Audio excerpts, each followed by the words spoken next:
Hi friends, രൂപേഷാണ്. നമുക്ക് ഇന്ത്യയിൽ G S ടിക്കായിട്ടൊരു council നിലവിലുണ്ട്. അപ്പോൾ ജി എസ് ടിയിലെ ടാക്സ് റേറ്റുകൾ, അതുപോലെ തന്നെ ഡിസ്പ്യൂട്ട് റെസൊല്യൂഷൻസ്, പുതിയ റൂൾസ് ആൻഡ് നോട്ടിഫിക്കേഷൻസ്, ലെജിസ്ലേഷൻ, അങ്ങനെ ഒരുപാട് കാര്യങ്ങൾ നമുക്ക് ജി എസ് ടിയിൽ നിരന്തരമായിട്ട് വന്നുകൊണ്ടിരിക്കുന്നതാണ്. അല്ലെങ്കിൽ അതുമായി ബന്ധപ്പെട്ട് അങ്ങനെയുള്ള ചേഞ്ചസ് വരുന്നത് ഒക്കെ നിയന്ത്രിക്കുന്നതിനും എല്ലാ കാര്യങ്ങളും പുതിയ അപ്ഡേഷൻസ് വരുന്നതിനൊക്കെ ആയിട്ട് ഒരു ഹയർ അതോറിറ്റി എന്ന് പറയുന്നത്, ടോപ്പ് മോസ്റ്റ് അതോറിറ്റി എന്ന് പറയുന്നത് ഈ ജി എസ് ടി കൗൺസിലാണ്. ഇത് നമ്മുടെ കോൺസ്റ്റിറ്റ്യൂഷൻ്റെ ആർട്ടിക്കിൾ 279 പ്രകാരമാണ് ഇത് നിലവിൽ വരുന്നത്. ഇത് 2016 സെപ്റ്റംബർ 15 ഇന്ത്യയിൽ നിലവിൽ വരുന്നത്.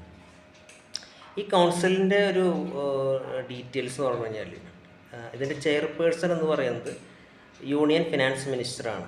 അതായത് കറൻ്റ്ലി ഇപ്പോൾ ശ്രീമതി നിർമ്മല സീതാരാമനാണ് ഇതിൻ്റെ ചെയർപേഴ്സൺ.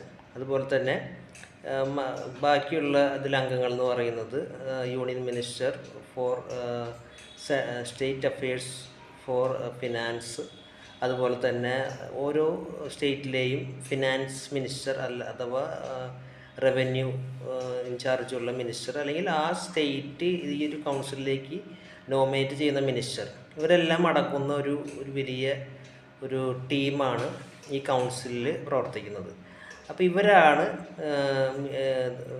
മീറ്റിങ്ങുകൾ കൂടിയിട്ട് കൗൺസിലിൽ എന്തൊക്കെയാണ് ജി എസ് ടിയിൽ മാറ്റങ്ങൾ വരുത്തേണ്ടത്, അല്ലെങ്കിൽ എന്തൊക്കെയാണ് പ്രശ്നങ്ങൾ, അല്ലെങ്കിൽ പുതിയ നോട്ടിഫിക്കേഷൻസ് വരുത്തേണ്ടതും റെസൊല്യൂഷൻസ് പാസ്സാക്കുന്നതൊക്കെ ഈ പറയുന്ന കൗൺസിൽ കൂടിയിട്ടാണ്. ഇന്ത്യയിൽ അങ്ങനെയാണ് സിസ്റ്റം നിലവിലുള്ളത്. അപ്പോൾ ഈ ഒരു കാര്യം അറിയുക.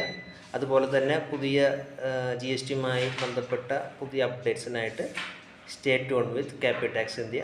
Thank you.